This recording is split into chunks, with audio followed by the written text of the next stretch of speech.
रानू चिड़िया की माँ नदी का गंदा पानी पी पी कर बहुत बीमार हो गई थी। माँ, दिन ब दिन क्या होता जा रहा है आपको? कितनी कमज़ोर होती जा रही हैं आप। रानू बेटी, नदी का गंदा पानी पी पी कर मेरी ये हालत हो गई है।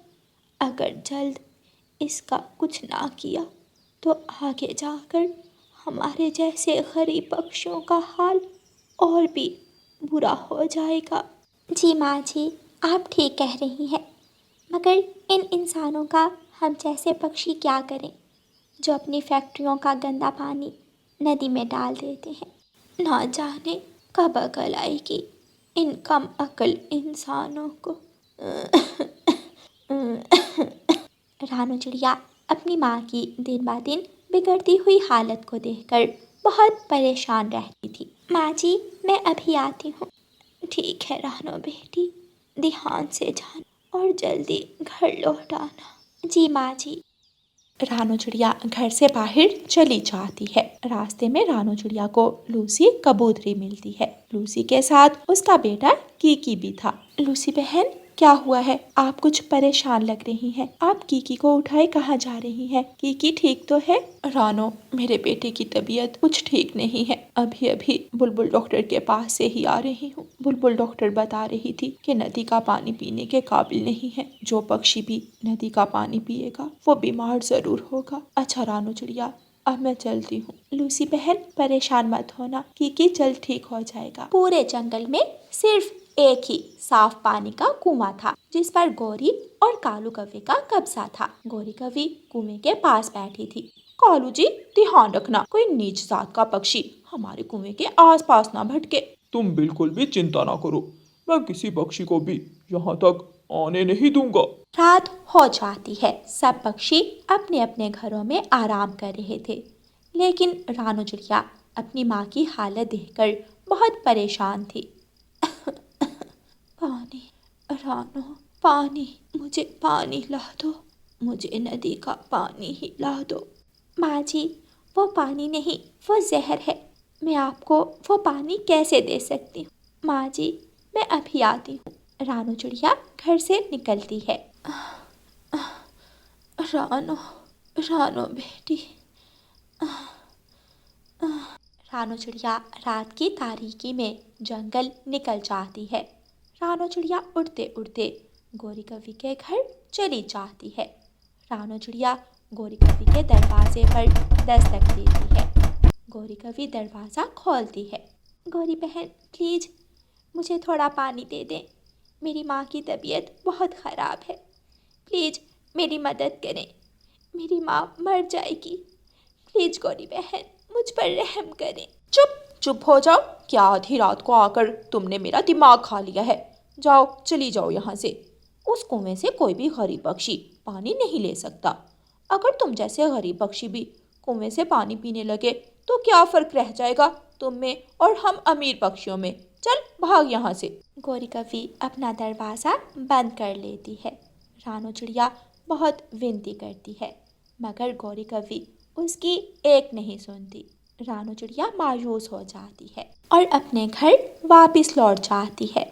माँ, माँ, आप सो गई? लगता है माँ सो गई है। ऐ ऊपर वाले, मेरी माँ की रक्षा करना। इनका साया हमेशा मुझ पर सलामत रखना। मेरी माँ के सिवा इस दुनिया में मेरा कोई नहीं है। रानू चिड़िया की आंखों में बेबसी के आंसू थे। रानू चिड़िया रोते रोते सो जाती है। सुबह हो जाती है। रानू चिड़िया लूसी कबूतरी के घर जाती है। लूसी बहन, अब कीकी की तबीयत कैसी है? रानो, अब कुछ बेहतर है। कबूतर जी, कीकी के लिए दूसरे जंगल से पानी खरीद कर लाए हैं। अब तो वो भी ख़त्म हो गया है। ना जाने हम पक्षी कब तक अपनी ज़िंदगियों से लड़ते रहेंगे। एक गोरी और कालू हैं जो पानी पर सांप बनकर बैठे हुए हैं। कितने बुरे होते हैं ये कौवे।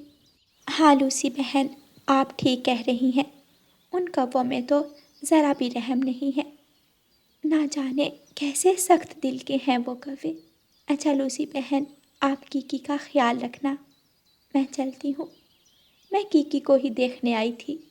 रानो बहन, तुम्हारी माँ की तबीयत अब कैसी है? वो कुछ ठीक नहीं है। मैं भी 2-4 दिन से पानी की खोज कर रही हूँ, मगर साफ पानी कहीं नहीं मिल रहा। इतने में कबूतर घर आ जाता है। उसके हाथ में 2 पानी की बोतलें थीं। रानो बहन, ये लो, ये एक पानी की बोतल तुम अपनी माँ के लिए ले जाओ। मगर इसके पैसों की ज़रूरत नहीं है, तुम ले जाओ। रानो चिड़िया खुश हो जाती है। रानो चिड़िया लूसी का शुक्रिया अदा करती है। रानो चिड़िया जल्दी से उड़ते हुए अपने घर आती है। माँ, माँ जी, माँ जी। रानो चिड़िया अपने पंख से अपनी माँ को जगाने की कोशिश करती है। माँ जी उठे ना। माँ जी, आप उठ क्यों नहीं रही? माँ जी उठे ना, देखिए मैं आपके लिए पानी ले आई हूँ। माँ, माँ जी। रानो चिड़िया रो रही थी। माँ जी उठे ना, पानी पिए। माँ, माँ जी। प्यारे दोस्तों, इस कहानी का अगला भाग देखने के लिए कल तक इंतज़ार करें। और आपको ये वाला भाग कैसा लगा है हमें कमेंट करके ज़रूर बताएं। और प्यारे दोस्तों, इस कहानी को लाइक, अपने दोस्तों के साथ शेयर और चैनल को सब्सक्राइब करना बिल्कुल मत भूलना। आपका धन्यवाद। रानो चिड़िया की ऐसी कहानियाँ सुनने के लिए YouTube सर्च बार में रानो चिड़िया की कहानी लिखें या फिर ये बटन दबाकर बोलकर कहें रानो चिड़िया की कहानी।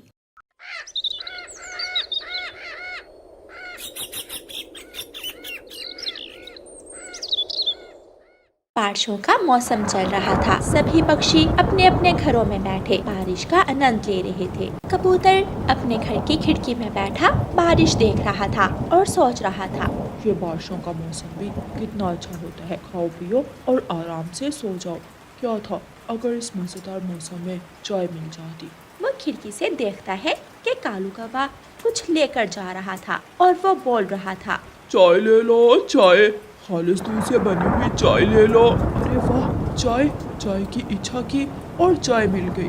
कबूतर जल्दी से अपने घर से बाहर निकलता है। कौवे, ये तो बहुत अच्छा काम शुरू किया है जो तुम इस बारिश के मौसम में सभी पक्षियों के घर जाकर चाय बेच रहे हो। मुझे भी एक चाय दे दो। कालू कौवा कबूतर को एक चाय दे देता है। 10 रुपए हो गए। कबूतर कालू कौवे को 10 रुपए दे देता है। कबूतर चाय लेकर अपने घर चला जाता है। कबूतर जैसे ही चाय पीता है तो बोलता है, अरे कितनी बकवास चाय थी, मुंह का जायका ही बेसवाद हो गया और 10 रुपए भी जाया हो गए। कौवा पूरे जंगल में चाय बेचता है। सभी पक्षी उसे चाय लेकर पी लेते क्योंकि उस बारिश के मौसम में उनके पास कुछ खाने को नहीं था और जंगल में कोई चाय बेचने वाला भी नहीं था। कालू कौवा अपने घर चला जाता है और अपना मुनाफा गिनने लगता है। 1, 2, 3, 4, 5, आज तो पूरा 500 रुपए का मुनाफा हुआ है। अगर मेरी रोज ऐसे ही चाय बिकती रही तो मैं तो दिनों में ही अमीर हो जाऊंगा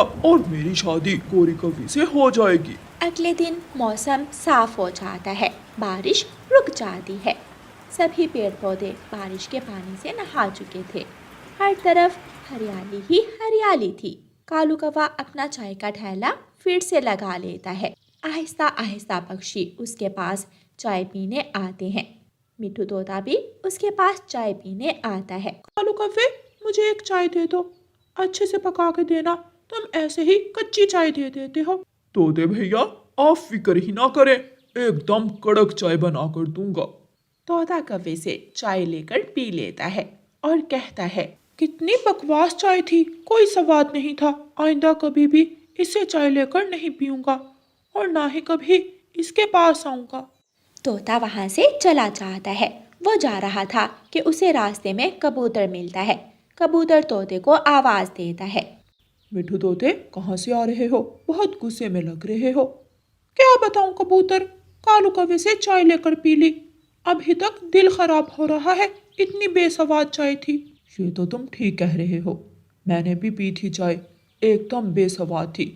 कर भी क्या सकते हैं, जंगल में और कोई चाय का ठेला भी नहीं है। इतने में रानो चिड़िया भी वहां आ जाती है। क्या हो रहा है? क्या बातें कर रहे हो तुम दोनों? परेशान लग रहे हो। ऐसे मुंह बनाकर बैठे हो जैसे कितना नुकसान हो गया हो तुम दोनों का। नुकसान ही तो हुआ है हमारे पैसों का, जो हमने कालू कौवे से चाय लेकर पी। क्यों ना हम एक चाय का ठेला लगाएं जंगल में। वैसे भी रानो चिड़िया बहुत मजे की चाय बनाती है। अरे वाह मिठू, क्या बात की। हम कल ही अपना चाय का ठेला लगाएंगे। मेरे पास सारा सामान है, बस आप कल जाकर किसान की पत्नी से दूध लेकर आना। हाँ, मैं दूध ले आऊंगी। मैं ठेला लेकर जंगल जाऊंगा और कबूतर भाई आप बाकी का सामान लेकर आ जाना। ठीक है। तो सब वहां से उड़ते हैं और अपने अपने घरों को चले जाते हैं। अगले दिन कालू कौवा अपने घर में बैठा दूध और बाकी सामान इकट्ठा कर रहा था कि गौरी कौवी उसके पास आती है। कालू, कितने पैसे इकट्ठे कर लिए? कब ले रहे हो बड़ा घर? मेरा भाई मेरी शादी करने में बहुत उतावला हो रहा है। आए दिन मेरे रिश्ते आ रहे हैं। बस थोड़े दिन ही बाकी हैं। मैं चाय बेचकर अमीर हो जाऊंगा, फिर बड़ा घर ले लूंगा और फिर तुमसे पूरी धूमधाम से शादी करूंगा। कालू कौवा अपना ठेला लेकर जंगल जाता है तो देखता है वहां पहले ही एक चाय का ठेला लगा हुआ था, जहां रानू चिड़िया बैठी चाय बना रही थी। कालू अपना ठेला एक जगह खड़ा करके रानू चिड़िया के पास जाता है। रानो चिड़िया, तुम यहाँ क्या कर रही हो? तुम यहाँ चाय नहीं बेच सकती। इस जंगल में सिर्फ मैं ही चाय बेच सकता हूँ। इतने में तोता और कबूतर भी वहां आ जाते हैं। क्यों? तुमने ये जंगल अपने नाम करवा रखा है, जो तुम ही सिर्फ यहाँ चाय बेच सकते हो? ये सबका जंगल है। लड़ाई ना करो कालू भाई, आपने अपने नसीब का लेना है और हमने अपने नसीब का। आप भी चाय का ठेला लगाएं, हम भी लगाते हैं। बाकी पक्षियों की अपनी मर्जी, वो जहाँ से मर्जी चाहे चाय पी लें। कालू कौवा चुपचाप वहाँ से चला जाता है, क्योंकि वो जानता था कि अब वो कुछ नहीं कर सकता, क्योंकि वो अकेला था और रानो चिड़िया के साथ दो पक्षी और। रानो चिड़िया चाय बनाने लगती है। थोड़ी ही देर में रानो चिड़िया के ठेले पर पक्षियों की भीड़ लग जाती है। जो पक्षी कालू कौवे से चाय पीते थे वो सब भी रानो के पास आ गए थे। रानो बहन, अगर आप चाय के साथ पकोड़े भी रख लें तो क्या मज़ा ही आ जाएगा। अब तो बारिशों का मौसम हो रहा है। इस ठंडे ठंडे मौसम में चाय के साथ पकोड़े, वाह वाह, मज़ा ही आ जाए। अगले दिन रानो चिड़िया चाय के ठेले के साथ साथ पकोड़ों का ठेला भी लगा लेती है। चाय वाले ठेले पर कबूतर और तोता बैठ जाते हैं और पकोड़ों वाले ठेले पर रानो चिड़िया। कालू कौवा भी अपने चाय के ठेले पर मुंह लटकाए हुए बैठा हुआ था। जो एक आध पक्षी उसके पास आता था वो भी अब ना आता, क्योंकि सभी पक्षी रानो चिड़िया के पकोड़ों और चाय के दीवाने हो गए थे। कालू कौवा उदास होकर रानो चिड़िया के पास आता है। रानो बहन, मुझे माफ कर दे। मैंने लालच किया और दूध में पानी मिलाकर चाय बेचने लग गया। मैं गौरी कौवे को बहुत पसंद करता हूँ। उसके भाई ने शर्त रखी है कि अगर तुम गौरी से शादी करना चाहते हो तो पहले बड़ा घर बनाओ। बड़े घर के चक्कर में मैंने ये सब किया। कालू भाई, आपने बहुत गलत किया, लेकिन आप अब भी उस ठेले से पैसे कमा सकते हो। लेकिन रानो बहन, अब मेरे पास कोई भी पक्षी चाय पीने नहीं आता। क्यों ना आप आम का जूस बनाकर बेचें।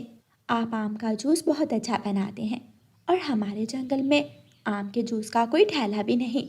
उससे आपको खूब मुनाफा होगा और ऐसे आप बड़ा घर ले सकेंगे। बहुत बहुत धन्यवाद आपका रानो चिड़िया। अब मैं बिल्कुल ईमानदारी के साथ काम करूंगा और पैसे कमाकर बड़ा घर भी बनाऊंगा और गौरी से शादी भी करूंगा।